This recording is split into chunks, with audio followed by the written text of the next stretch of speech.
ऋषि भृगु, संस्कार आरंभ करें। देवी मैना, अपने नाती को बुलाइए जिससे हम विधि प्रारंभ कर सकें।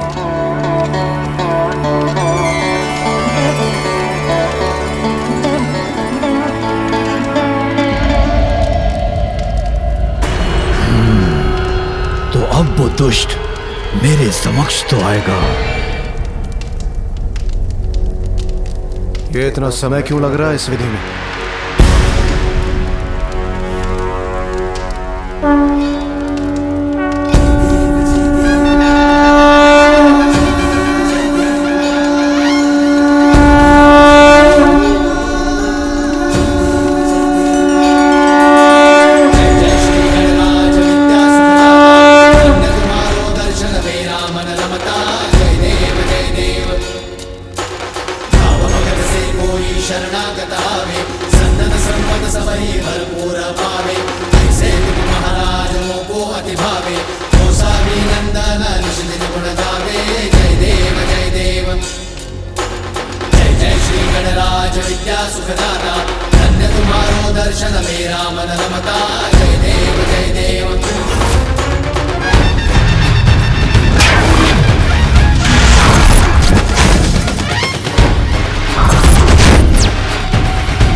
स्पष्ट नहीं देख पा रहा हूं उस बालक को मैं।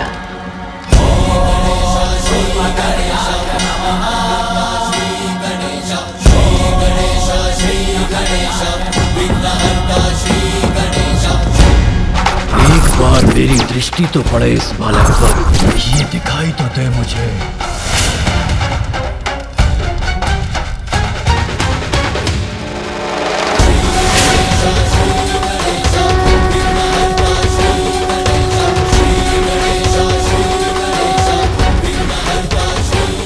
वो बालक, ये तो इतना छोटा और दुर्बल है। मैं व्यर्थ चिंता कर रहा था।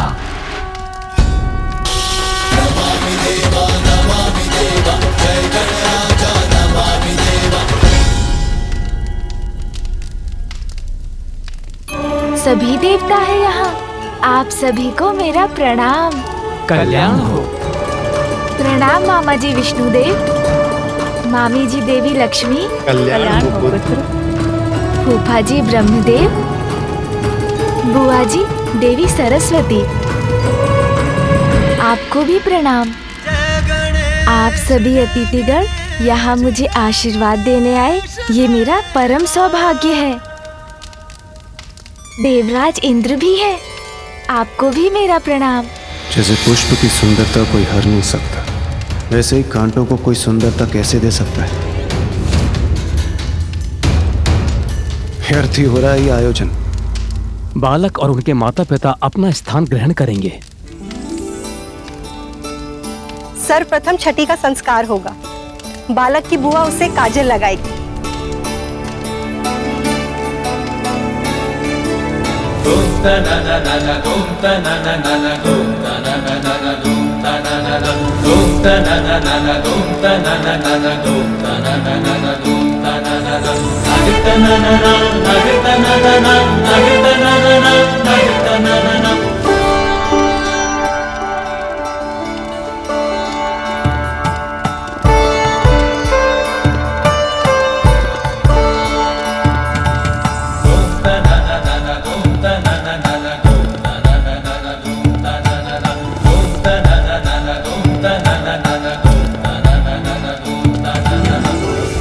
बालक का नामकरण होगा। अरे अरे, उससे पूर्व मुझे नेक लेना है बालक के पिता से।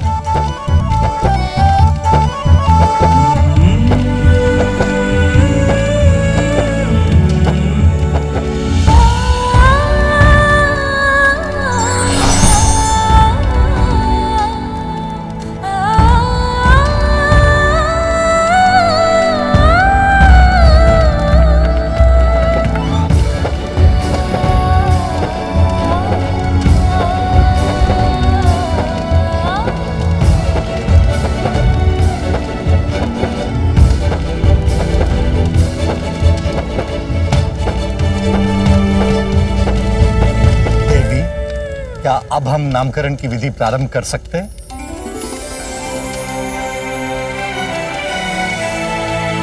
मेरे पुत्र को नाम प्राप्त होगा।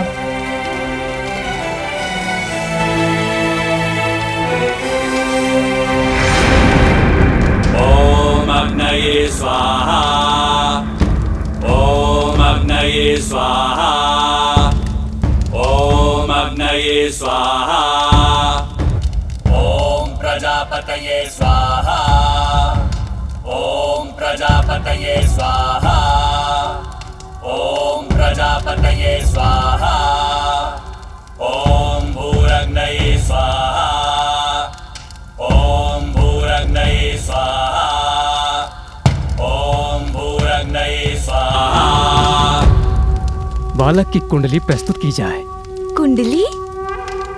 एक बार किसी प्रकार ये बालक मेरे हाथ लग जाए, फिर मैं अपने प्राणों के संकट से मुक्त हो जाऊंगा।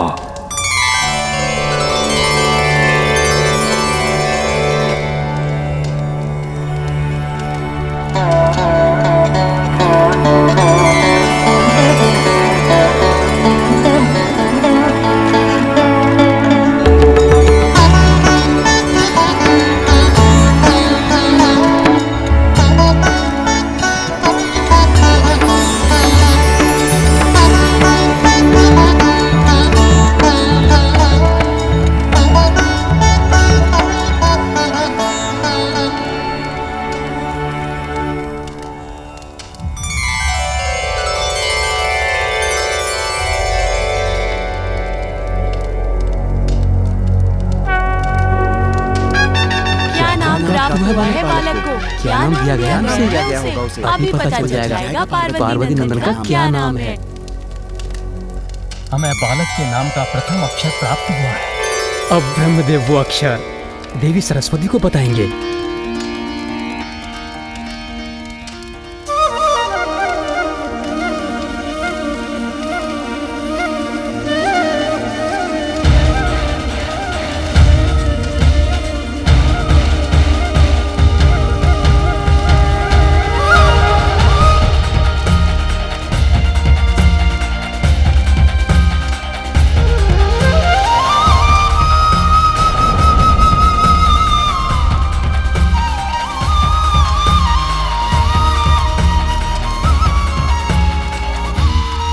मेरे पुत्र के नाम का प्रथम अक्षर है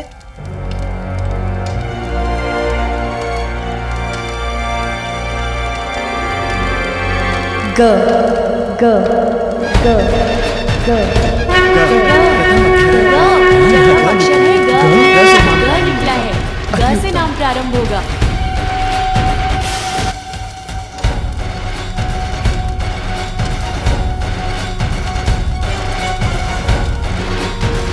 और अब महादेव हमारे पुत्र को इस अक्षर से प्रारंभ होने वाला नाम देंगे।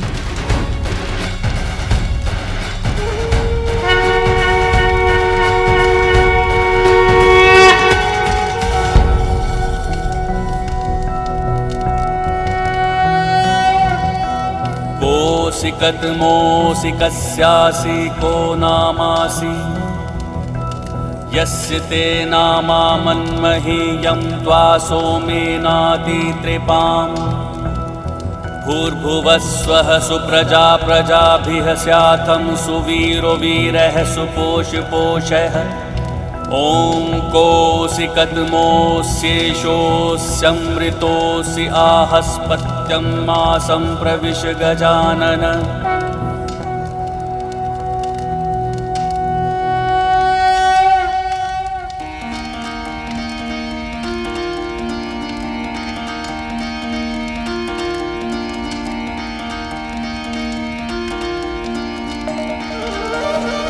गजानन गजानन गजानन गजानन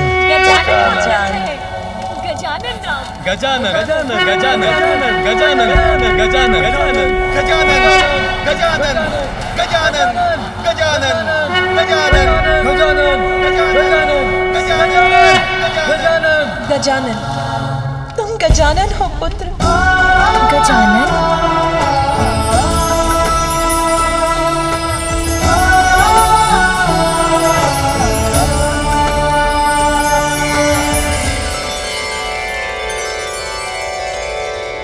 हे बालक त्वमायुष्मान वर्चस्वी तेजस्वी श्रीमान भूया। भिन्न भिन्न स्थानों पर जाकर बालक के नाम की घोषणा कर दो, जिससे सभी को महादेव और देवी पार्वती के पुत्र का नाम याद हो जाए।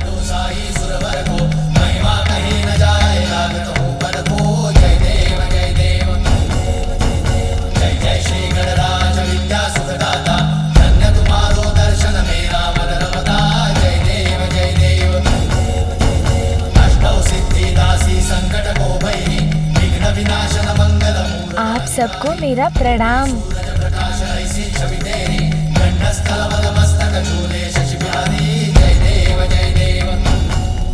देवगण, अब विधियां संपन्न हो चुकी हैं। हम देवताओं को यहाँ से प्रस्थान करना चाहिए। अब यहाँ रहकर कोई लाभ नहीं है।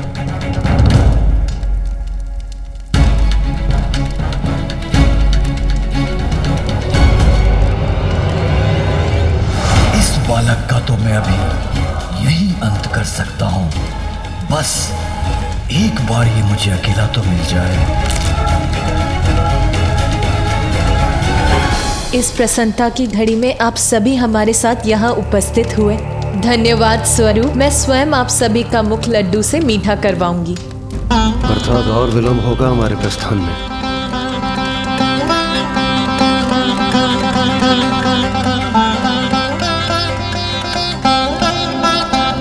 लड्डू, बहुत सुंदर नाम मिला है बालक को। हाँ, गजानन को सुनने में भी कितना अच्छा है। मुख तो अवश्य मीठा होना चाहिए। इतने आनंद की बात जो है, आज है इतने आनंद का अवसर। भूख के कारण मेरा उदर अब ऐसी ध्वनि उत्पन्न कर रहा है। मुझे भोजन चाहिए माँ। माँ किधर गई?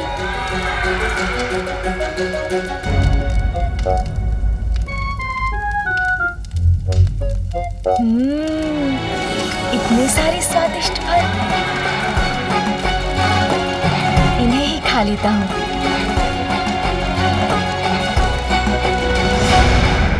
अब ये बालक एकाकी कहाँ जा रहा है?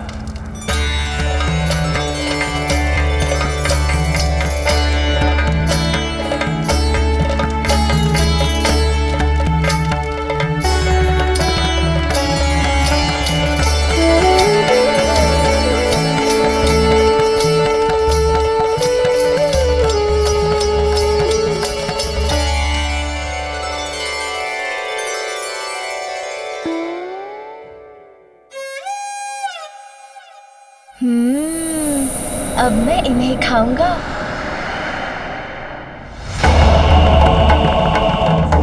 अरे, ये किसकी परछाई है?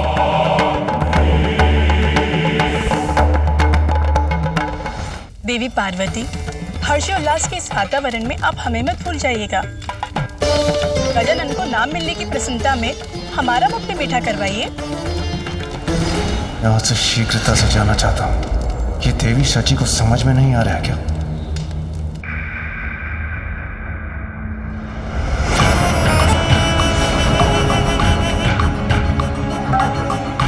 ये कौन है?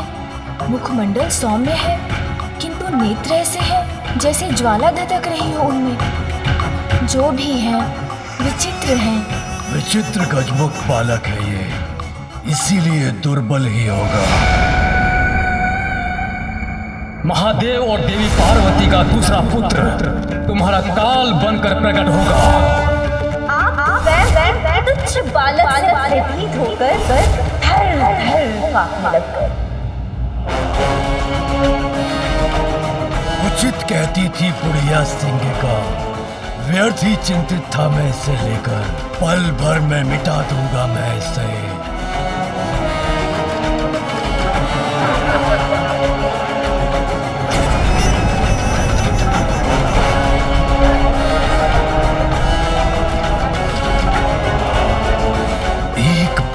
किसी प्रकार ये बालक मेरे हाथ लग जाए, फिर मैं अपने प्राणों के संकट से मुक्त हो जाऊंगा। कौन है आप? और मुझे ऐसा क्यों प्रतीत हो रहा है जैसे आपके मन में अनेकों विचार आकार ले रहे हो मुझे देखकर? तुम्हारी मृत्यु हो मैं, ये तुम्हें अभी ज्ञात हो ही जाएगा, किंतु उसके पूर्व तुम्हें यहाँ से हटाने का उपाय ढूंढना होगा मुझे।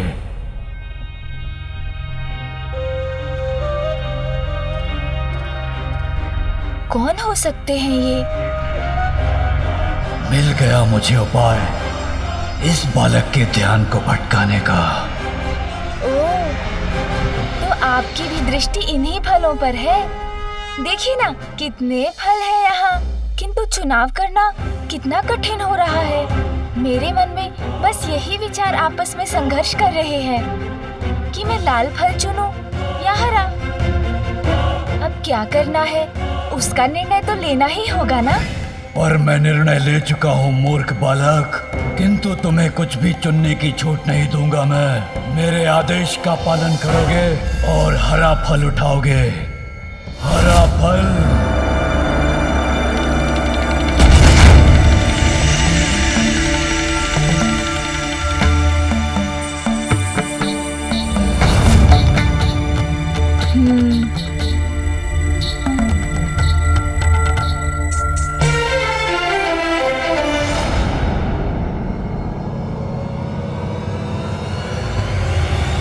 बनोगे तुम मेरे जीवन में। नहीं बालक, इसका तो एक ही परिणाम है, मेरे हाथों तुम्हारी मृत्यु। चलो उठाओ हरा फल और चलो मेरे साथ। उठाओ शीघ्र।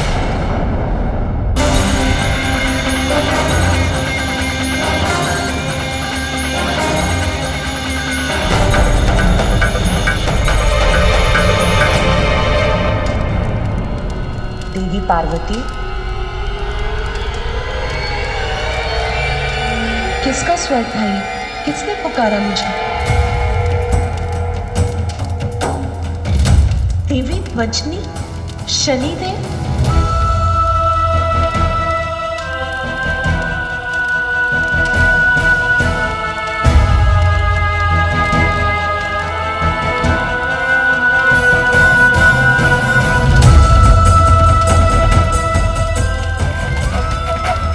शनिदेव ने पुनः यहाँ आने का साहस कैसे किया?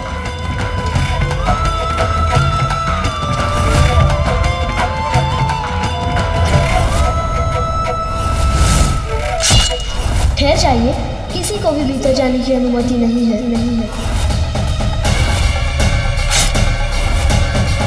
मुझे मेरा पुत्र पुनः चाहिए। ये शीश मेरे त्रिशूल के प्रहार से भस्म हुआ है और मेरे त्रिशूल से भस्म होकर कोई पुनः जीवित नहीं हो सकता।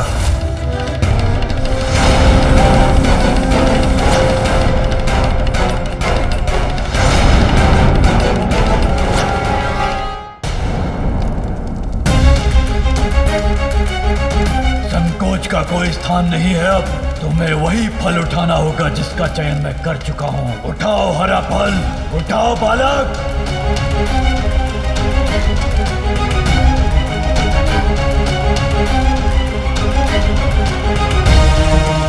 प्रतीत होता है अब ये बालक पूर्णतः मेरे वश में है। अब इसे मैं मृत्यु के मुख तक ले जा सकता हूँ।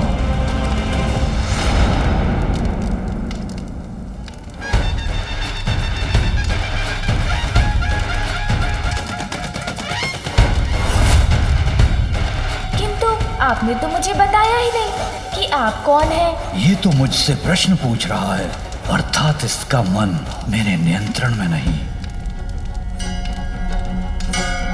अच्छा आप बताइए ना, आप तो अवश्य मेरे नामकरण के उत्सव में भाग लेने आए होंगे, है ना? आपके यहाँ आने के लिए धन्यवाद। देखिए ना, मैंने तो अपना फल चुन लिया, किंतु उसका क्या लाभ? किंतु जब तक मुझे माँ अनुमति नहीं देती, तब तक मैं कैसे कुछ खा सकता हूँ?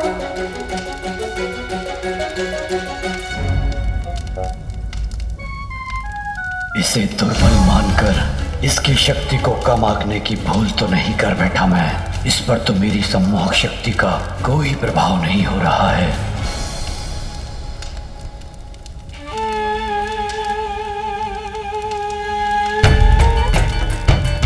माता मुझसे बहुत बड़ी भूल हुई थी, मुझे क्षमा कर दीजिए।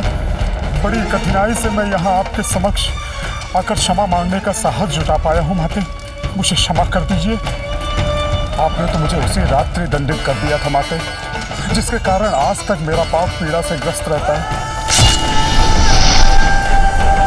माता है आप, और माता का हृदय तो अत्यंत विशाल होता है, अपनी संतान की अनेक भूलों को भी क्षमा कर देता है। तो आज अपने पुत्र के नामकरण संस्कार के दिवस क्या आप मुझे क्षमादान नहीं देंगी माते?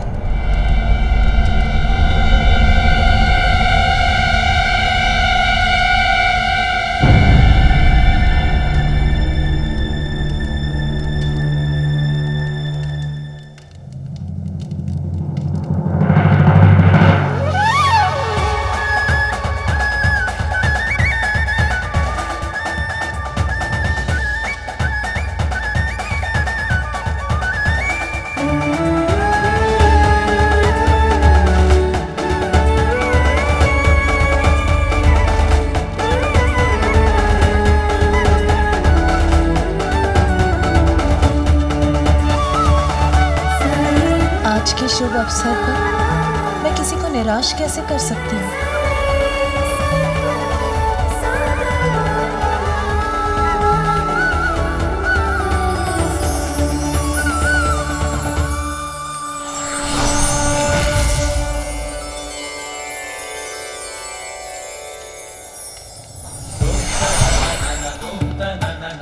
लीजिए शनिदेव, आपकी यहाँ की यात्रा और याचना दोनों सफल हुई। मैंने आपको क्षमा की।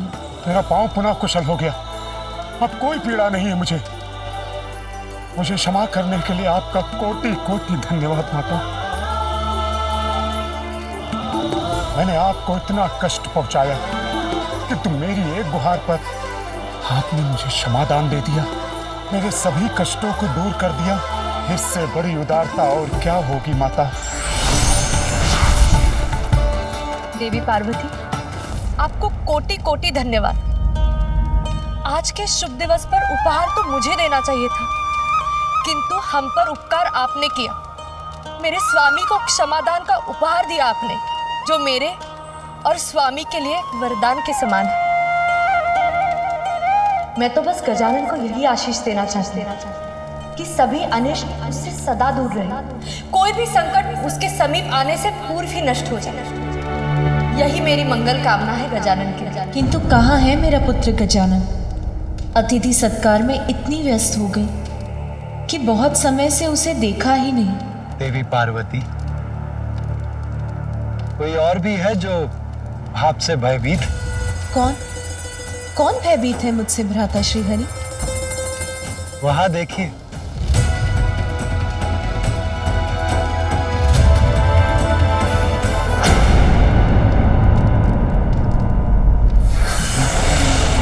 बालक, मेरी बात सुनो और स्वीकार करो। अब तन और मन दोनों से तुम मेरे नियंत्रण में हो। बालक, चलो मेरे साथ चलो बालक।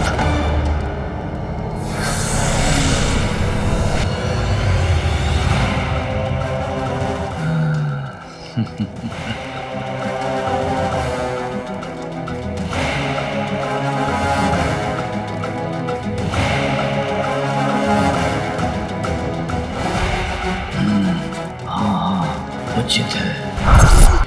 आगे बढ़ो बालक, बढ़ो आगे। चलो मेरे साथ, चलो बालक।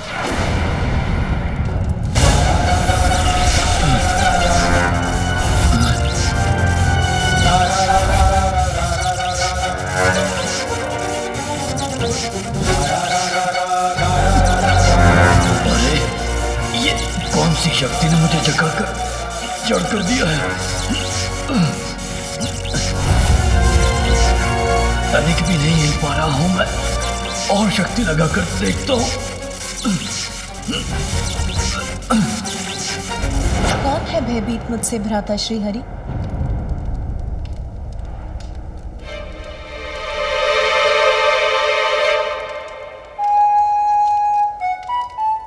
भ्राता नारायण, वो तो देवश्री नारद है ना, वहाँ क्यों छिपे हैं? यहाँ क्यों नहीं आते?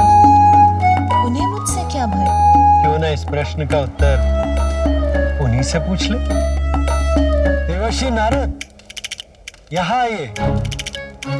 देवी पार्वती आपसे कुछ पूछना चाहती है।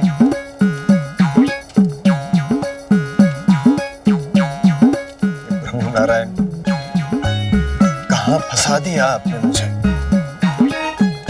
यदि सत्य जानकर माता पार्वती को क्रोध आ गया तो मैं क्या करूंगा? देवश्री नारद ने तो मेरे प्रति कोई अपराध नहीं किया, फिर वो मेरे समक्ष आने में क्यों भय कर रहे हैं?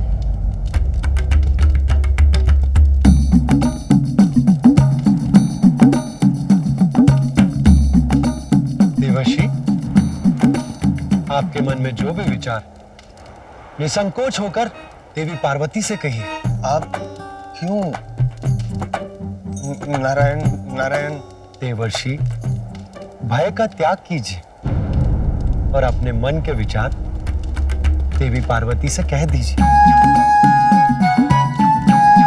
वो माता, मैं आपसे छुपते छुपाता फिर रहा था।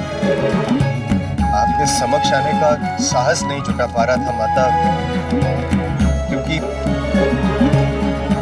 माता। क्योंकि क्या देवर्षि? आपको मेरे समक्ष आने में इतना भय क्यों हो रहा है? बहुत बड़ा दोष है मेरा माता।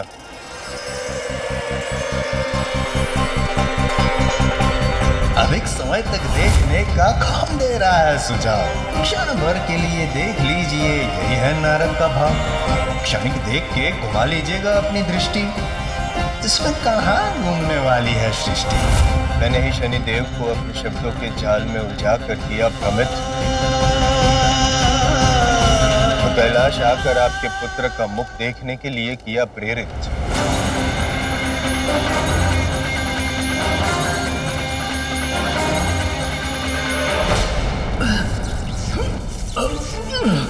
अपना पांव तक नहीं उठा पा रहा हूं मैं, क्या करूं अब?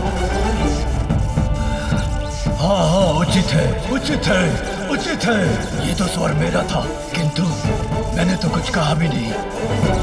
तो मेरे स्वर में मेरे शब्द, मेरे मस्तिष्क में कौन दौड़ा रहा है? कौन बुन रहा है ये माया जाल? उचित है, सर्वथा उचित है। सुनो मेरी बात। ये किस अदृश्य शक्ति ने घेरा है मुझे, जिससे मैं अपनी संपूर्ण शक्ति लगाकर भी भेद नहीं पा रहा हूँ, जिसने मुझे यहाँ जड़ बनाकर अपने ही शब्दों की गूंज को सुनने के लिए विवश कर रखा है।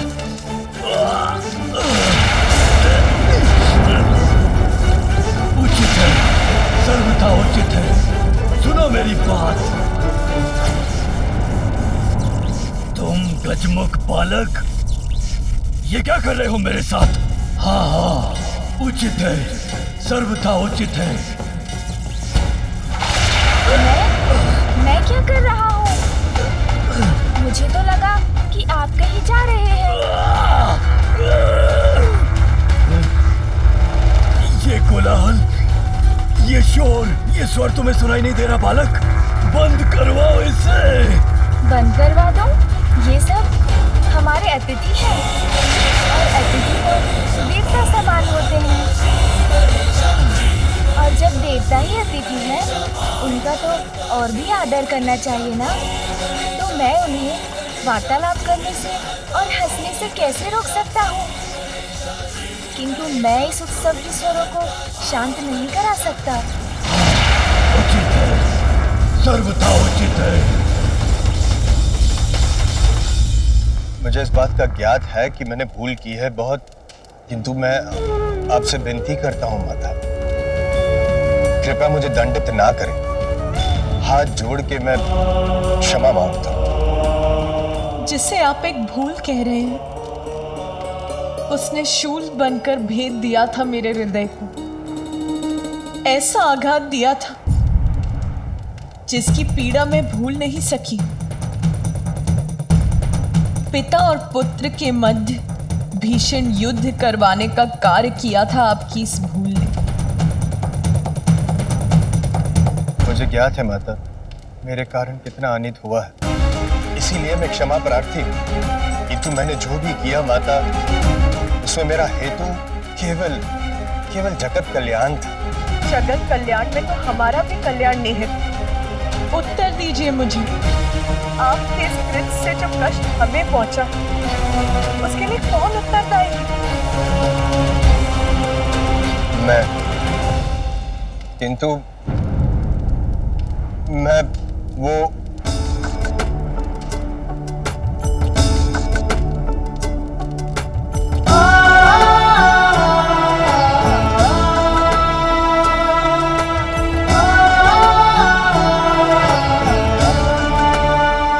किंतु अंत भला तो सब भला। आज के इस आनंद उत्सव में मैं आपको दंड नहीं दूंगी देवश्री, आप भय मुक्त हो जाएंगे। नारायण नारायण।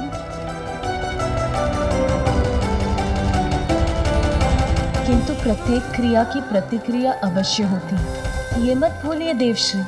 व्यक्ति का कोई भी कर्म, उसकी कोई भी भूल नियति कभी नहीं भूलती। अपने कर्मों का परिणाम तो सभी को भुगतना होता है देवश्री। आपकी इस भूल के कारण एक समय ऐसा आएगा जब आप भी अपने पिता ब्रह्मदेव का विरोध करेंगे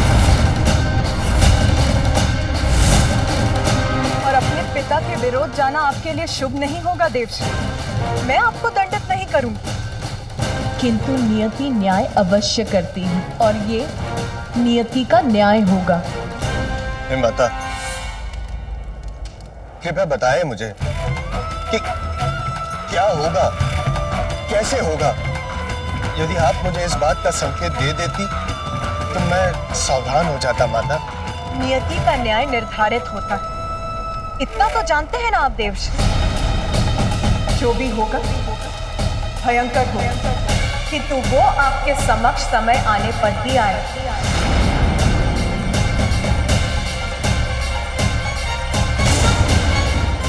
मुझे ऐसा प्रतीत हो रहा है जैसे मेरे मस्तिष्क में विस्फोट होने वाला है। ये गोलान मुझे प्रताड़ित कर रहा है बालक।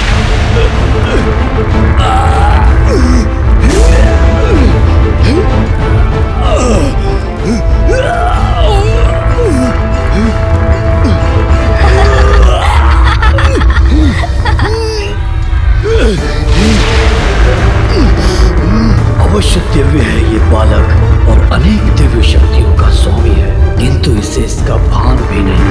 मैंने अपनी शक्ति से इसको सम्मोहित करने का प्रयत्न किया, किंतु विचार का जो वार मैंने इस पर किया वो तो उल्टा मुझ पर ही पड़ गया और मैं यहाँ जकड़ कर रह गया।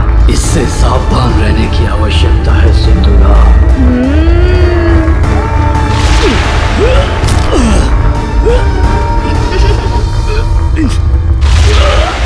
मुझ पर दया करो। अरे ये आप क्या कर रहे हैं? देखिए, ये क्रीड़ा मुझे नहीं भा रही है। आप गिर क्यों गए मेरे समक्ष? ऐसा क्यों कह रहे हैं जैसे मैंने आपको कुछ किया हो? मैंने तो कुछ भी नहीं किया, आप ही गिर गए यहाँ और ऐसे चित्कार कर रहे हैं। ये स्वर जो मेरे मस्तिष्क के भीतर गूंज रहे हैं मेरे सिर के टुकड़े टुकड़े कर देंगे, ये अंत कर देंगे मेरा। इन्हें रोक दो। ओह, तो आपके मस्तिष्क में कुछ है जिससे आप इतने विचलित हो रहे हैं। कोई बात नहीं, मैं अभी निकाल देता हूँ उसे। सुन जी, आइए इनकी पीड़ा दूर करते हैं।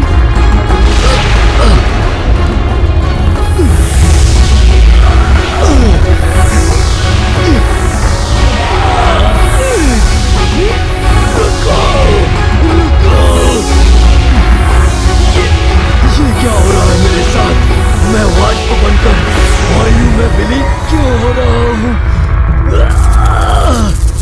अरे सोन जी के ऊपर ये मक्खी कहाँ से आ गई?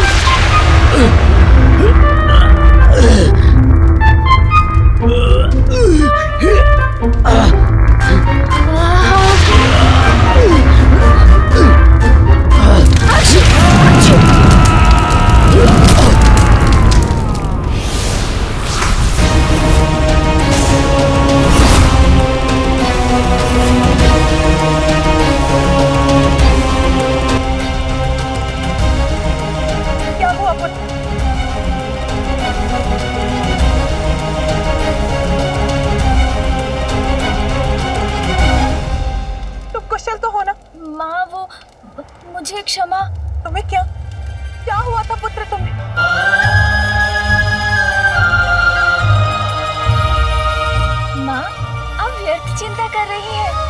तो कुछ नहीं हुआ। देखिए, सकुशल खड़ा हूँ आपके समक्ष।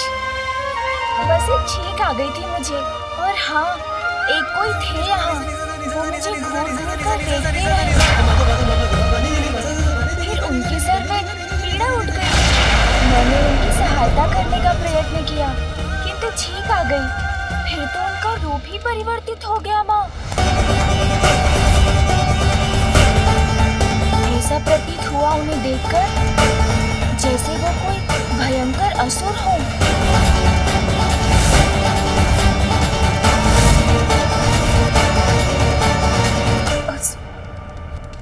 यहाँ कैलाश में? गौरी, क्या हुआ? गजानन कुशल तो है? स्वामी, एक असुर था यहाँ और हम उसे पहचान नहीं सके। गजानन पर घात लगाए बैठा था। कौन हो सकता है वो असुर स्वामी?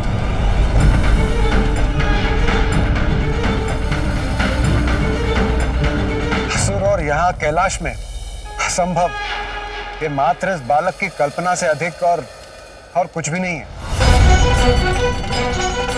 देवी पार्वती, आप चिंता मत कीजिए। वो जो भी था अब चला गया है, और अच्छी बात तो ये है कि वो गजानन का कोई भी अनिष्ट नहीं कर सका। महादेव, कदाचित तब तक कैलाश की सुरक्षा और सुदृढ़ करने की आवश्यकता है जब तक गजानन थोड़ा बड़ा नहीं हो जाता। माता, इसी पल से मैं और अन्य सभी गण बालक गजानन के समीप रहेंगे, सदैव उन पर दृष्टि बनाए रखेंगे। आप चिंता ना करें। आज उसका कोई अनिष्ट नहीं हुआ, इसीलिए शांत हो जाओ।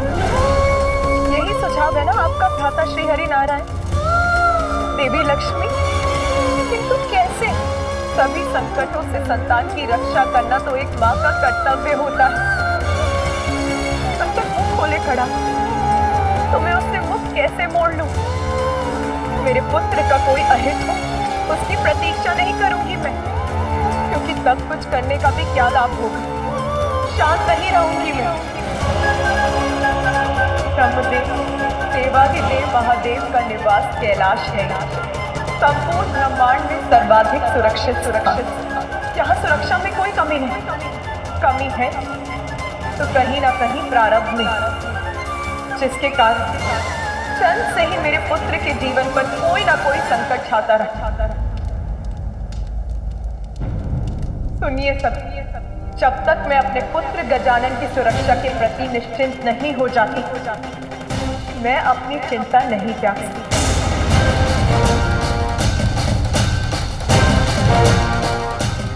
क्षण के कुछ समय पश्चात स्वयं उसके पिता महादेव के त्रिशूल ने उसके शीश को उसके तन से विलग दिया। फिर उसे एक नवीन शीश एक गज का ही मिल सका।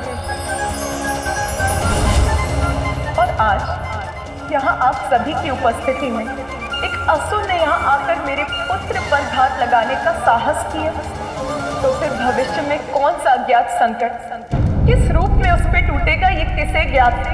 माता, जो भूतकाल में हो चुका है उसका विचार कर स्वयं को कष्ट देना उचित नहीं, और जो हो ही नहीं सकता उसकी कल्पना कर उसकी चिंता करना और भी कष्टदायक हो सकता है।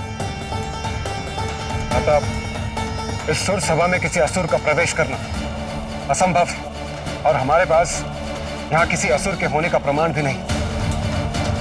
इसलिए संभव है कि इस बालक ने अपनी कल्पना से कोई गलत कर लिया।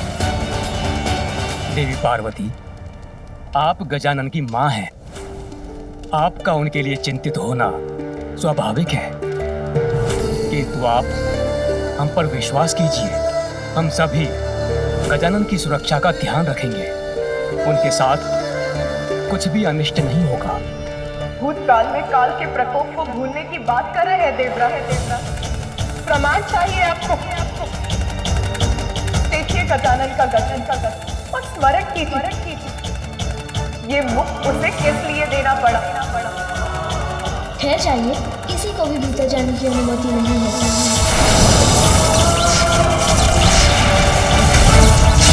ये उसके प्रारब्ध का ही प्रमाण। और कौन प्रमाण चाहते हैं आप? तो सुनिए, एक माँ का हृदय अपनी संतान पर आए छोटे से छोटे संकट को भी भाप लेता है।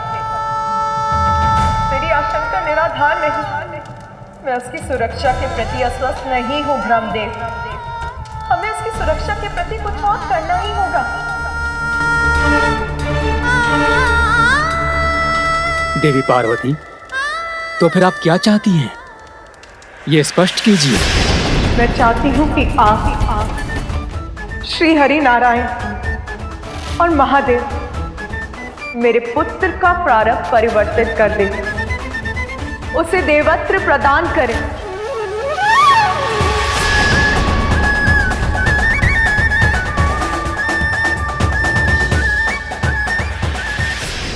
क्षमा करें माता, किंतु मैं आपका ये प्रस्ताव समझने में असमर्थ हूं।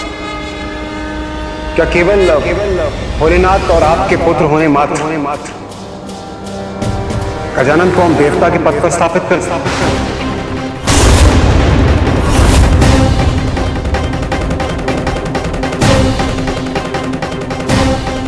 नहीं देवराज, उसे देवत्व प्रदान कीजिए, क्योंकि उसमें ही गजानन की सुरक्षा निहित है।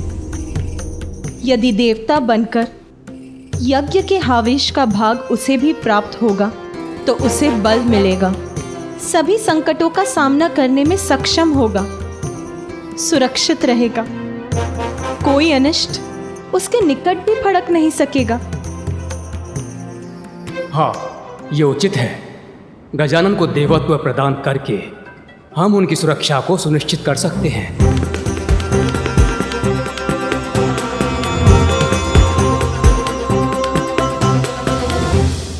किंतु प्रभु, इस संसार में अनेकों बालक हैं और वो भी नाना प्रकार की विपदाओं में घिरे हुए हैं। क्या हम उन्हें सुरक्षित करने मात्र उन्हें देवत्व प्रदान करते क्या ये उचित होगा? और यदि उचित नहीं है तो गजानन को केवल वंश के आधार पर देवत्व प्रदान कर देना उचित होगा।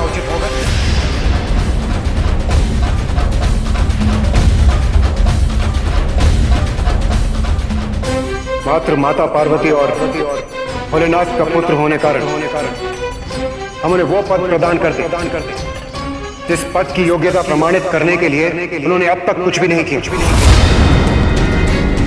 जिस पद के दायित्वों की उन्हें कोई समझ नहीं।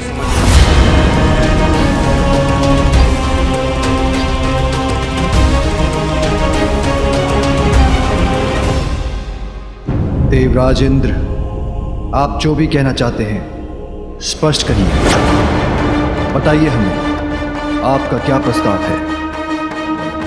क्षमा करें महादेव, किंतु मुझे आपके पुत्र से कोई द्वेष नहीं है और ना ही मैं उसका कोई अहित चाहता हूं। जब उन्हें एक नवीन शीश की आवश्यकता पड़ी तो प्रभु वो मैं ही था जो उनके लिए शीश लेकर आया था। फिर मैं उनका अहित कैसे चाह सकता हूं प्रभु?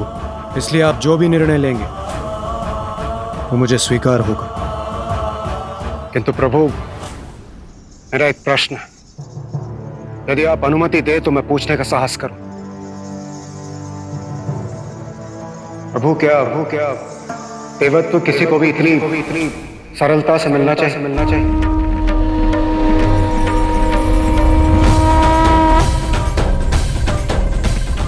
देवत्व प्राप्त करने का एकमात्र कारण योग्यता प्रमाणित करने वाला कर्म होना चाहिए,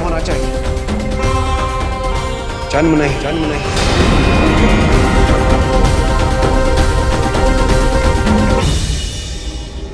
यदि जन्म से ही देवत्व प्राप्त होने लगे तो कर्म की क्या महिमा रह जाएगी? देवराज उचित कह रहे हैं। देवराज उचित कह रहे हैं। देवराज उचित ही तो कह रहे हैं। देवराज उचित कह रहे हैं। आप ही बताइए महादेव, क्या मैं उचित नहीं कह रहा? गौरी, देवराज इंद्र उचित कह रहे हैं। जन्म नहीं, कर्म के आधार पर, वंश नहीं, योग्यता के आधार पर ही देवत्व प्रदान किया जा सकता है। यही उचित है। गजानन अपने कर्म से देवता बनेगा, अन्यथा नहीं, क्योंकि देवता पद के साथ तो संसार का कल्याण जुड़ा है। इसलिए जो अपने कर्मों से अपनी योग्यता प्रमाणित नहीं कर सकता, उसे मात्र उसके वंश, उसकी जन्म के आधार पर देवता बनाना सर्वथा अनुचित है।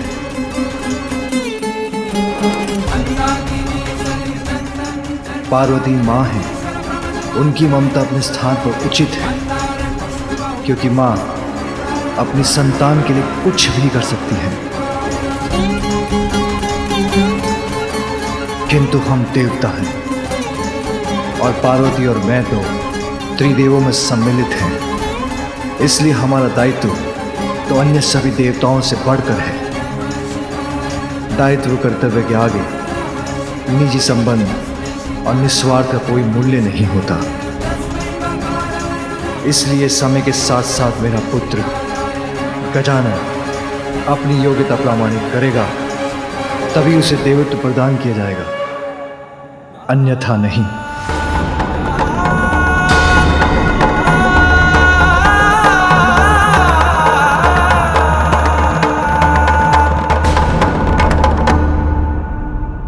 धन्य है महादेव, धन्य है आपका यह न्यायोचित निर्णय।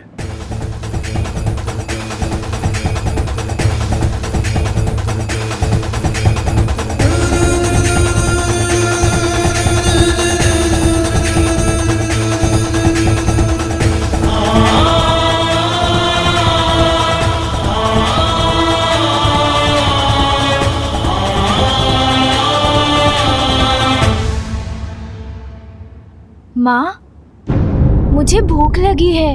मैं बहुत भूखा हूँ माँ। अब क्या मैं कुछ भोजन कर सकता हूँ?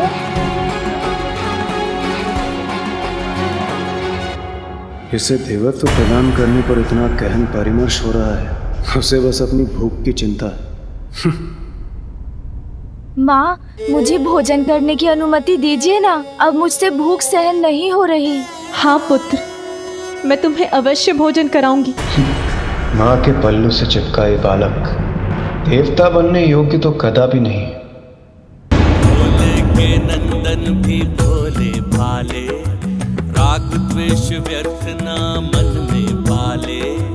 माता के आंचल को पाके प्रसन्न, भोजन में क्रीड़ा में रहते मगन। क्या है देवत्व वो अनभिज्ञ है, माता के नेह पे कृतज्ञ है। इंद्र से यद्यपि माता को पितर, किंतु माँ पुत्र को देख के पुलकित।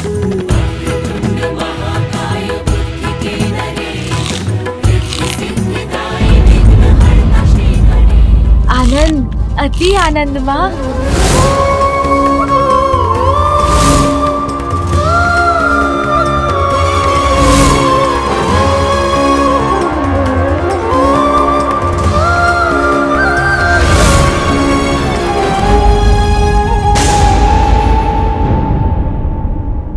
देवत्व प्राप्त करने का एकमात्र कारण योग्यता प्रमाणित करने वाला कर्म होना चाहिए। और हाँ, एक कोई थे यहाँ। ऐसा प्रतीत हुआ उन्हें देखकर जैसे वो कोई भयंकर असुर हो। देवराज इंद्र उचित कह रहे हैं। उचित। यदि यही निर्णय है आप सभी का, तो यही उचित। देवराज, उचित और अनुचित, योग्यता और अयोग्यता की बातें करते, ये जानते हुए भी कि मेरे पुत्र ने इतनी कम आयु में इतने विशाल संकटों का सामना किया। और जब उस पर अपने पिता के क्रोध को जागृत करने का संकट छाया, तो उस समय आप सभी सर्वथा योग देवगण में से कोई भी उसकी रक्षा के लिए नहीं आया। उचित तो ये होता देवराज कि आप उससे संघर्ष करने के स्थान पर उसे समझाने का प्रयत्न करते, क्योंकि वो तो एक अयोग्य बालक है और आप सभी योग्यताओं से परिपूर्ण देवराज इंद्र। किंतु माता वो किंतु परंतु नहीं देवराज। उचित तो ये होता कि आप उसकी सुरक्षा का उत्तरदायित्व निभाते। पूर्व में उसके संहार का कारण बने थे आप, और अब उसका तिरस्कार कर रहे हैं। क्या ये उचित है?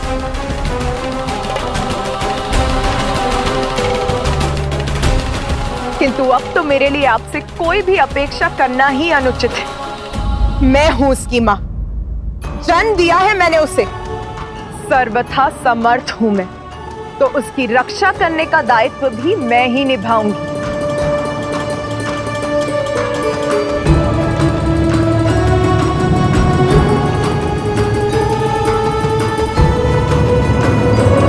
योग्यता और संस्कार जन्म से नहीं आते, कर्म से उन्हें प्राप्त करना होता है।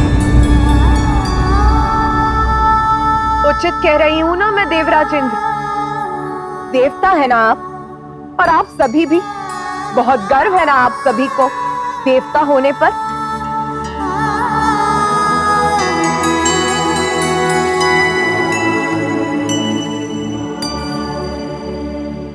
संस्कार और योग्यता, उचित और अनुचित के भेद बता रहे हैं ना?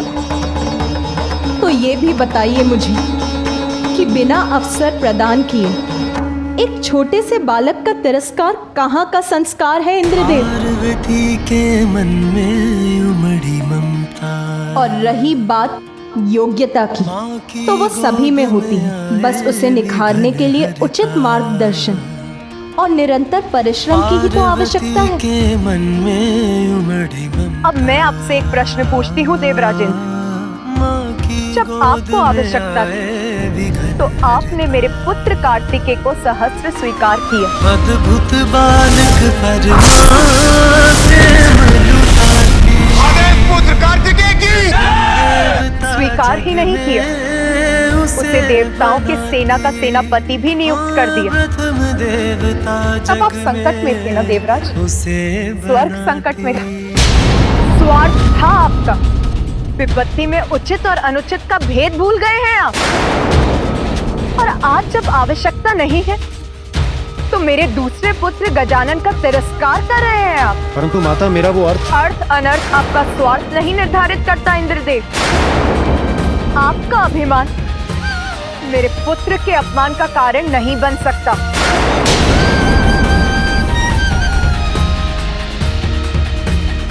सुनिए सभी, मैं महादेव की अर्धांगिनी गजानन की माता आप सभी के समक्ष ये प्रण लेती हूं कि मैं अपनी ममता से, अपने संस्कारों से अपने पुत्र को इतना योग्य बनाऊंगी कि वो अपने कर्म से देवता ही नहीं बनेगा, अपितु आप सभी देवता उसकी पूजा करेंगे। सभी देवता उसकी पूजा करेंगे। आप सभी देवता उसकी पूजा करेंगे।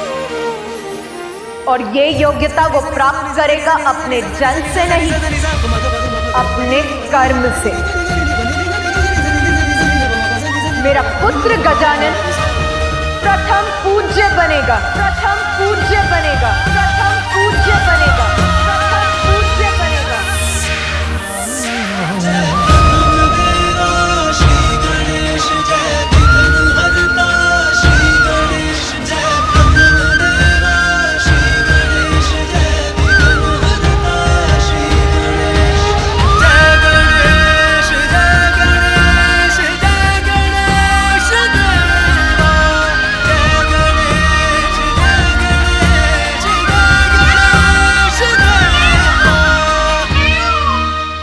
सभी एकत्रित हैं यहाँ।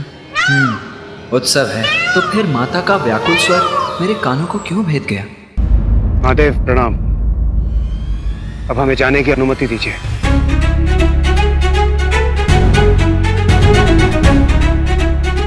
प्रणाम माता।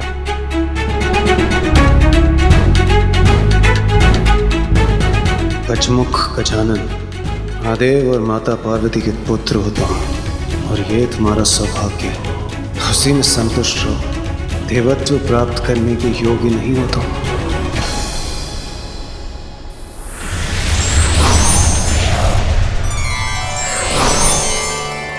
महादेव, अब हमें आज्ञा दीजिए।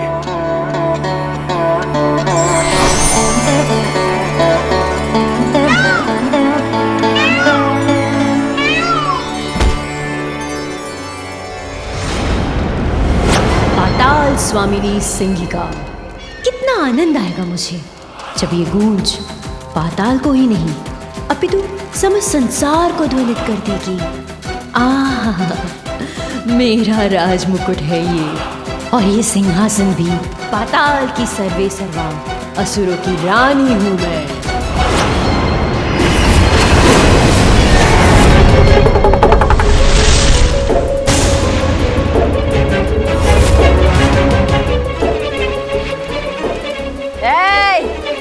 ऐसे नेत्र फाड़ फाड़ के क्या देख रहे हो? झुको मेरे समक्ष, अभिवादन करो मेरा। आज से इस सिंहासन पर मेरा अधिकार है। मैं हूं तुम्हारी रानी, मैं सिंहिका। क्योंकि अब तक तो उस मूर्ख सिंदूरा की कैलाश यात्रा उसकी मृत्यु यात्रा बन चुकी होगी। कैलाश जाकर महादेव और देवी पार्वती के पुत्र का वध करने चला था वो, ब्रह्मदेव के श्राप को झुटलाने चला था वो। अवश्य अब तक उसका अंत हो गया होगा। इसलिए अब सिंदूरा के सिंहासन, उसके साम्राज्य और उसके कक्ष पर मेरा अधिकार है।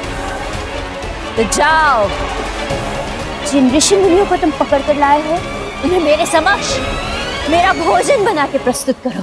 भूख लगी है मुझे भोजन चाहिए, मुझे भोजन चाहिए, मुझे भोजन चाहिए।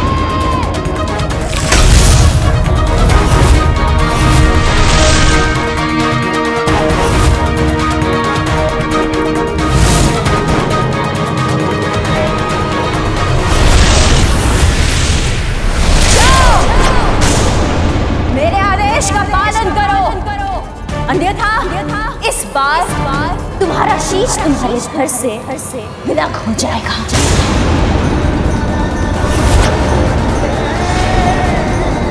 स्वामी, कुछ अनुचित तो नहीं कहा ना मैंने?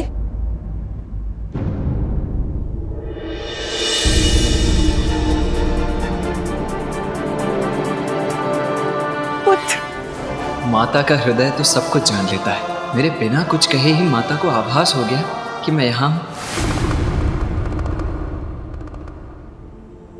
मेरा पुत्र। हाँ माता, आपका पुत्र यही है। मैं आ गया हूँ माँ। अब आपके सब कष्टों को दूर कर दूंगा मैं।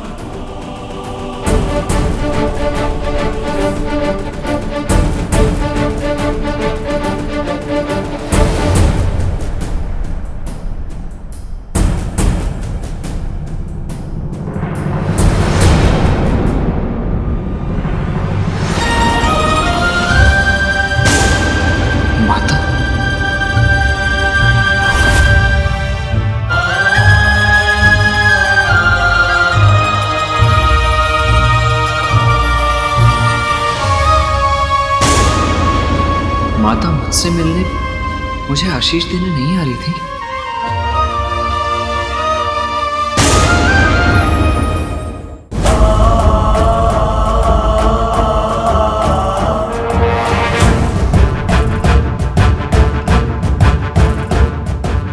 का स्पर्श भी न कर सके।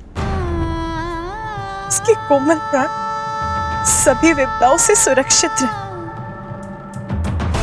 बस इतना ही चाहती थी।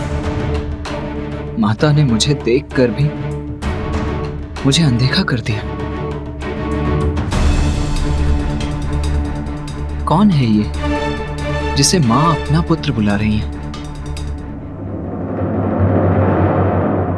तो क्या कुछ अधिक मांग लिया मैंने, जो किसी ने भी मेरा समर्थन नहीं किया? मेरे प्रस्ताव को अस्वीकार कर दिया, मेरे पुत्र का उपहास किया, तिरस्कार किया उसका।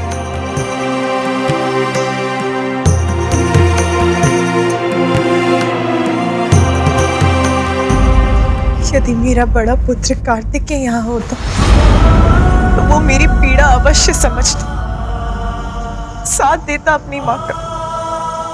तो माता ने अनदेखा नहीं किया मुझे।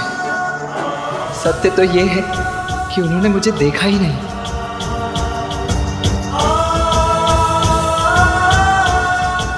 माता,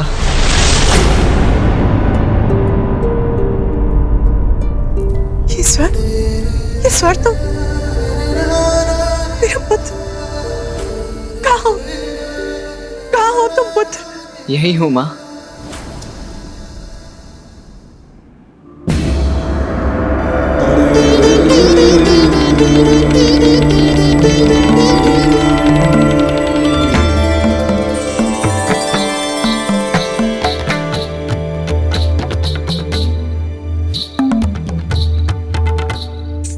प्रणाम माता।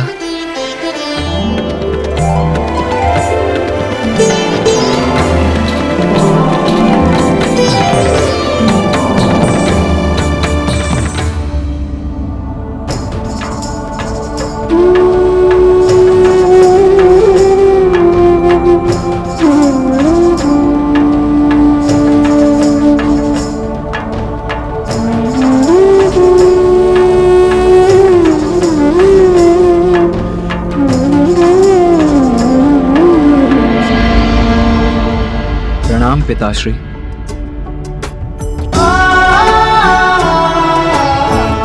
आयुष्मान भव।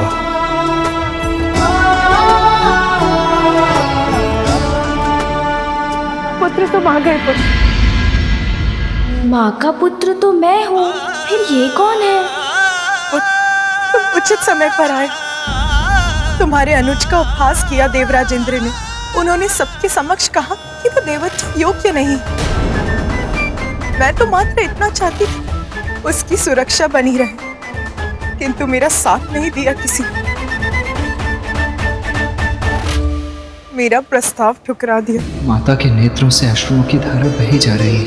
कितने दुखी हैं वो। जो वो कह रही हैं मेरी समझ में भी नहीं आ रहा है, और पिताश्री भी कुछ नहीं कह रहे हैं।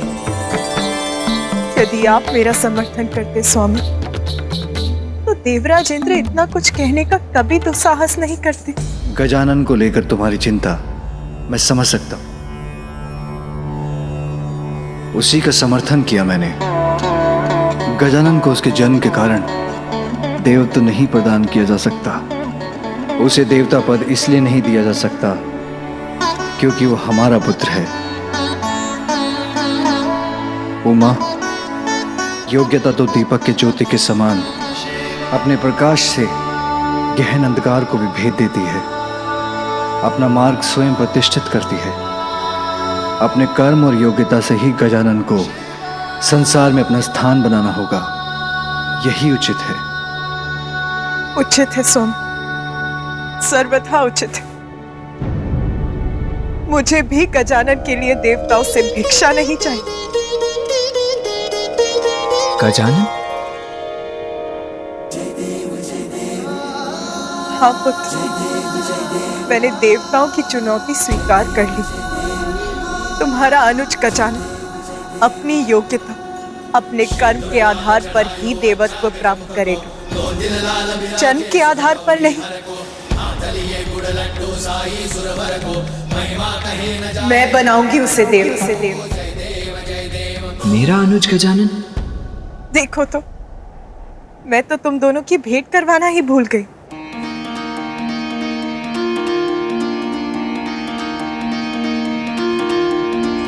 पुत्र गजानन, ये है कार्तिकेय, तुम्हारे बड़े भ्राता।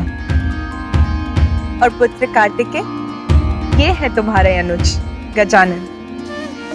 ये है मेरा अनुज। आप मुझसे बड़े हैं ना? मेरे बड़े भैया है ना आप? हाँ। भैया! ये मेरी ओर क्यों दौड़ रहा है?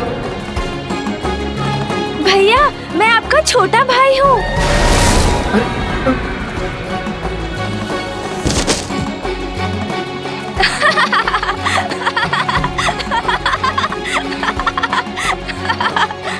भैया, आप तो मेरा भार भी नहीं संभाल सके।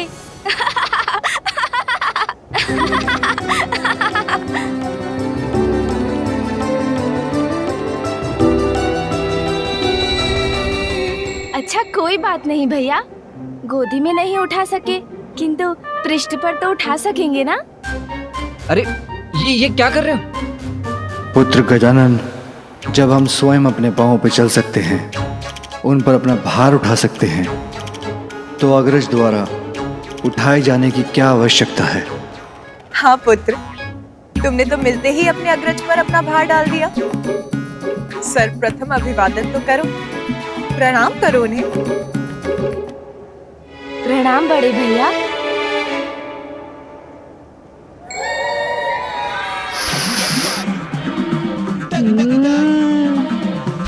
लड्डू पूरी थाल भरकर। भैया बोलो। आपको आपत्ति ना हो तो आपके पीछे रखे उस थाल से कुछ लड्डू मेरी ओर बढ़ा दीजिए ना। और हाँ, आपको भी खाने का मन हो तो आप भी खाइए। गजानन, तुम्हें तो ज्ञात है ना, तुम अभी लड्डू नहीं खा सकते। खाने दीजिए ना माँ, उसे भूख लगी होगी।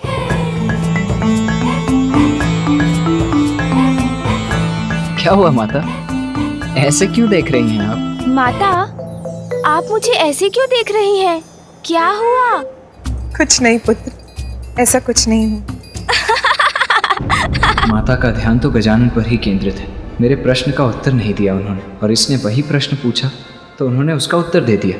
पुत्र कार्तिकेय, मुझे कुछ आवश्यक कार्य करने हैं। उस समय में तुम अपने अनुज गजानन का ध्यान रखना।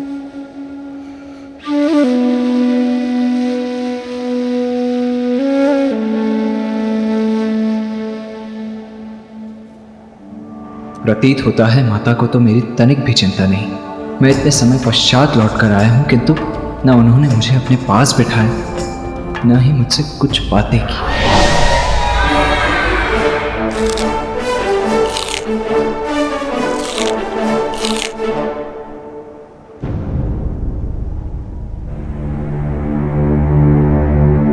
पुत्र, मुझे ज्ञात है अपने अनुज गजानन को लेकर तुम्हारे मन में अनेकों जिज्ञासाएं उत्पन्न हो रही होंगी।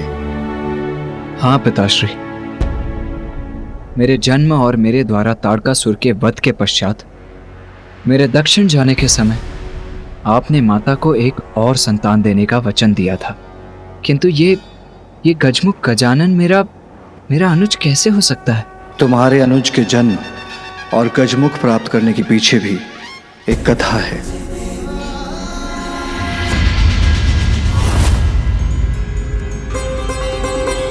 मात्र माता पार्वती और भोलेनाथ का पुत्र होने कारण हम उन्हें वो पद प्रदान कर दें जिस पद की योग्यता प्रमाणित करने के लिए उन्होंने अब तक कुछ भी नहीं किया। आज जो कुछ भी कैलाश पे हुआ वो उचित नहीं था। जो उचित था उसे उचित कहा, और जो अनुचित था उसे अस्वीकार किया। देवत्व प्राप्त करना इतना सरल नहीं है, और ना ही देवता बन देवता के दायित्वों का निर्वाह करना। बिना अपनी योग्यता प्रमाणित किए किसी को भी देवत्व प्रदान किया जाना सर्वथा अनुचित। इसीलिए देवता पद की महिमा को स्थापित रखने के लिए उचित का साबित किया। जो हुआ वो उचित था या अनुचित ये तो समय ही बताएगा, किंतु जो आपको करना था आप कर चुके स्वामी। फिर पुनः सभा बैठाकर सभी सभासद देवताओं से अपनी ही प्रशंसा को सुनने की आपकी इच्छा कहाँ तक उचित है स्वामी? देवराज इंद्र होने के नाते ये मेरा कर्तव्य था, अन्यथा भविष्य में कोई भी देवता पद की मांग कर सकता है। क्या मैं उचित कह रहा हूँ? आपने जो भी किया वो सर्वथा उचित था देवराज। हाँ इंद्रदेव, आपने जो किया उचित किया, सही का साथ दिया आपने, और हम सब आपसे सहमत हैं। जगत जननी को निराश करना कैसे उचित हो सकता है? देवताओं के साथ सृष्टि के सभी जीवों की सुरक्षा के लिए जिन्हें अपनी कोख से संतान को जन्म देने का अधिकार खोना पड़ा, आज उनके पुत्र की सुरक्षा की बात आई तो आपने उनका प्रस्ताव नकार दिया। आपके इस कृत्य के लिए मैं माँ से क्षमा मांगूंगी स्वामी। भरपेट खाऊंगी मैं स्वादिष्ट भोजन। उस बालक ने अब तक तो सिंदूरा का वध कर ही दिया होगा। अब मैं बन चुकी हूँ पाताल लोक की रानी।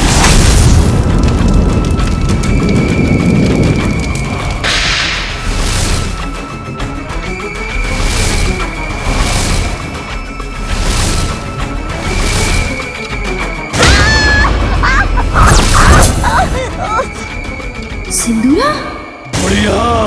किस बात का इतना आनंद मनाया जा रहा है? तुम्हें क्या लगा कि मेरी मृत्यु हो गई।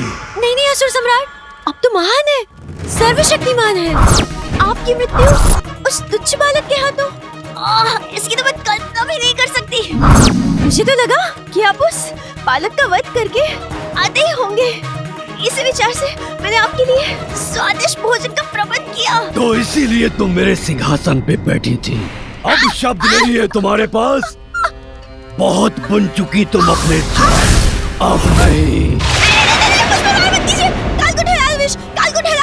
कालकूट हलाहल विष। यही उचित उपाय है उस बालक के अंत का। मैं आपको उस विष तक पहुंचा सकती हूँ असुर सम्राट।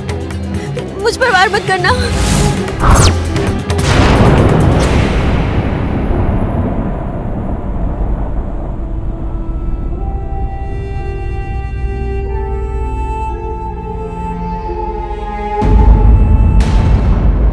मेरे पीछे मेरी परछाई बनकर कौन आ रहा है?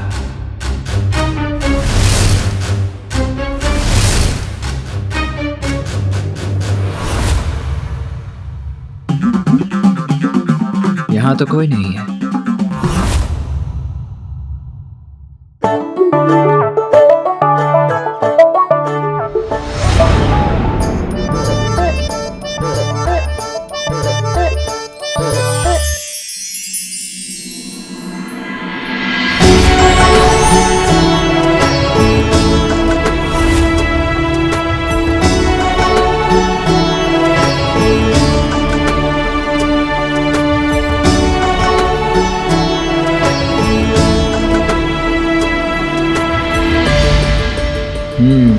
तो जो भी था उसने कक्ष में प्रवेश कर लिया है। अब तो उसका सामना करना ही होगा। माँ, मेरा मन बहुत अशांत है माँ। आज जो कुछ भी हुआ वो उचित नहीं था। मेरे स्वामी से जो भी भूल हुई उसके लिए उन्हें क्षमा कीजिएगा माँ। मैं आपसे विनती करती हूँ।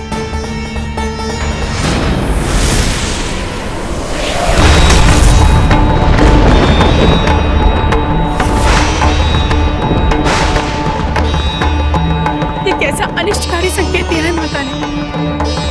उनका त्रिशूल उनके हाथों से गिर गया, जिसने माता के इस मंदिर को भी कंपित कर दिया। मानो जैसे देवलोक के भाग्य का प्रकाश ही मिट गया।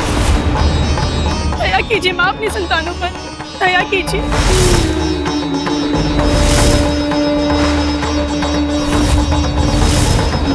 अतः तो अत्यंत कुपित प्रतीत होती। उनके कोप के प्रकोप के कारण कहीं अनर्थ ना हो जाए।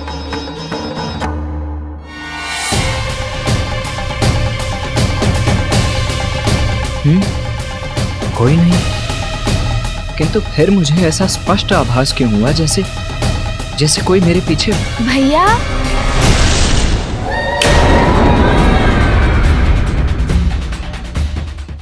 किसे ढूंढ रहे हैं? बार बार पीछे मुड़कर देखते हैं किंतु कोई दिखाई नहीं देता।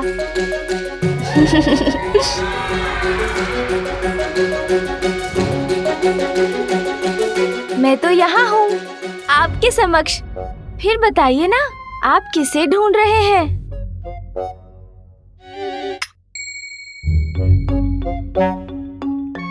मेरा दंड बालकों की क्रीड़ा के लिए नहीं है गजानन। इससे तुम्हें हानि हो सकती है।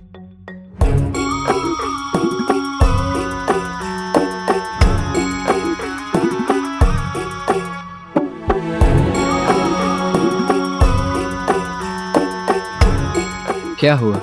ऐसे क्यों देख रहे हो मुझे? आपकी नासिका को देख रहा था भैया। बहुत छोटी है ना? मेरी नासिका से तो उसकी कोई तुलना ही नहीं। आप मेरी नासिका को देखिए, इतनी लंबी, इतनी सुंदर है। दो। अरे, आप तो बुरा मान गए। ईर्ष्या करने की कोई आवश्यकता नहीं भैया। ये तो अपना भाग्य है। मेरी नासिका सौभाग्य है मेरा। मैं ईर्ष्या क्यों करूंगा, वो भी अपने अनुज से। और ईर्ष्या करने वाली कोई बात हो तब तो ईर्ष्या करूंगा ना। मैं अपनी नासिका से प्रसन्न हूं गजानन।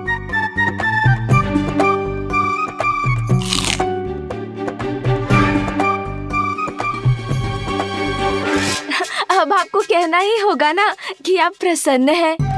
दूसरी नासिका तो प्राप्त नहीं कर सकते ना, और नासिका भी छोटी है। कोई बात नहीं, किंतु आपका शरीर कितने दुर्बल हैं आप। प्रतीत होता है ठीक से खाते भी नहीं आप।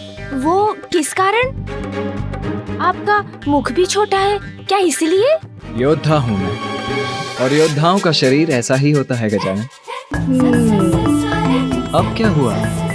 ऐसे अपना सर क्यों हिला रहे हो? कुछ नहीं होगा क्या भैया, भाग्य है सबका। अब मुझे देखिए, माँ मुझे प्रतिदिन अपने हाथों से स्वादिष्ट फल खिलाती है, दुग्ध पिलाती है, तभी तो मैं और आप इस सुख से वंचित जो है। सत्य तो ये है कि माँ मुझसे बहुत बहुत स्नेह करती है। माँ तो मुझसे भी बहुत स्नेह करती है गजानन। हो सकता है, किंतु मैं छोटा हूँ ना, कदाचित इसलिए पिताश्री, नाना जी, नानी जी सर्वाधिक प्रेम तो मुझसे ही करते हैं, और मैं आपका अनुज हूँ, इसलिए आप भी तो मुझसे अधिक स्नेह करते हैं, है ना भैया? हाँ गजानन, तुम तो अनुज हो मेरे। तो भैया, मैं आपके वाहन मयूर से भेंट कर सकता हूँ? बहुत चतुर हो तुम। कितने सुंदर, कितने भव्य है ना वो। हाँ हाँ, अवश्य। असुर सम्राट, आप मुझ पर व्यर्थ संदेह कर रहे हैं। इतनी मूर्ख नहीं हूँ मैं। आपके लिए मैंने एक ऐसा उपाय ढूंढा है जिसे काटने का उपाय त्रिदेवों के पास भी नहीं है। क्यों बुढ़िया, तुम अपनी प्राणों की रक्षा के लिए कोई नवीन कुचक्र तो नहीं बना रही हो? तुम्हें ज्ञात भी है किस कालकूट हलाहल विष की बात कर रही हो तुम? त्रिदेव भी जिसे नहीं काट सके वो है हलाहल विष। वो तुम्हें कहां से प्राप्त होगा? कुचक्र नहीं असुर सम्राट, कुचक्र नहीं। ऐसा उपाय है मेरे पास जिसका वार कोई नहीं तोड़ सकता, जिसके पास ये अत्यंत प्रचंड विनाशकारी विष है। याद है मुझे उसका नाम, और वो है राक्षसी जृंभा। जहाँ एक ओर देवराज इंद्र के साथ अन्य देवता थे, वहीं दूसरी ओर असुर सम्राट चक्रवर्ती बलि के साथ थे समस्त असुर। और तब मंथन के समय सागर से निकला कालकूट हलाहल विष। कालकूट विष के कारण संपूर्ण जगत में विनाश का संकट छा गया। यहाँ तक कि देवताओं की दिव्य शक्तियाँ भी उस विष से उन्हें सुरक्षित रखने में असमर्थ थी।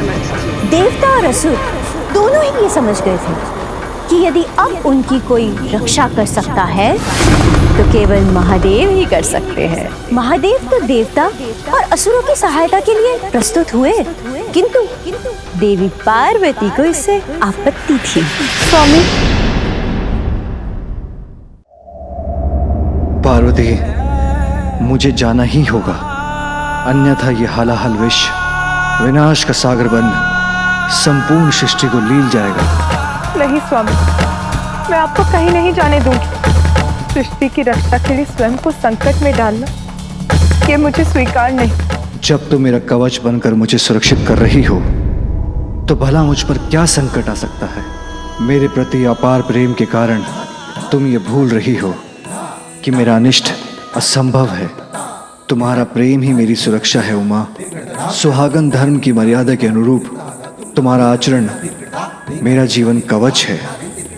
अपनी मांग को सिंदूर से सुशोभित कर तुम मेरी दीर्घ आयु सुरक्षित करती हो।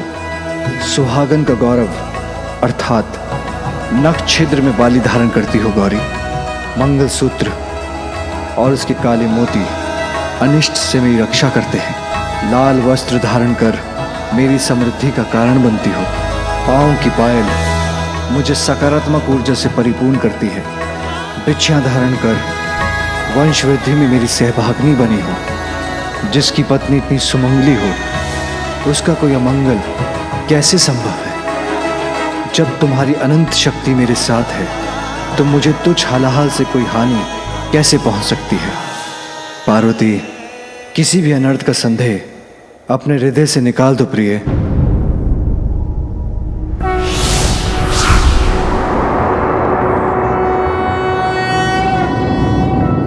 नागेंद्रहाराय त्रिलोचनाय भस्मांगरागाय महादेव ने उस कालकुट हलाहल विष का पान किया।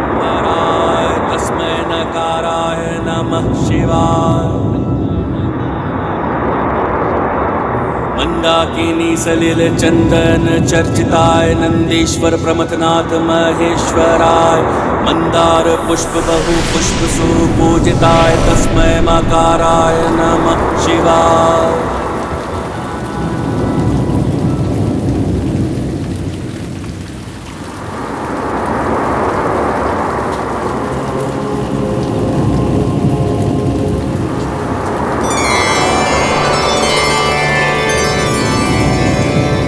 और फिर देवी पार्वती ने महादेव की ग्रीवा पे अपना हाथ रखकर विष को वहीं रोक दिया।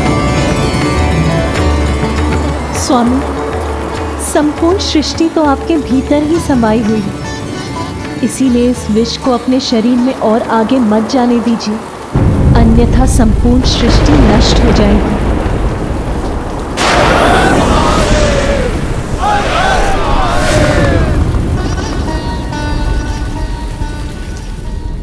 शिव गाथा मत सुनाओ मुझे, उपाय बताओ उस बालक के वध का।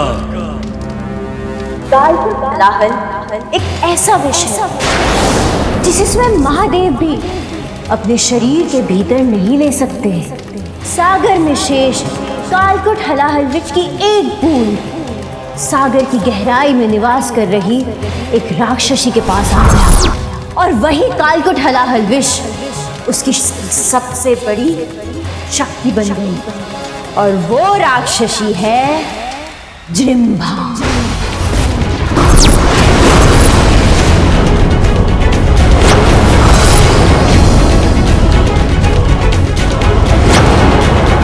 जो विष स्वयं महादेव ग्रहण नहीं कर पाए, उससे उनके पुत्र का क्या होगा?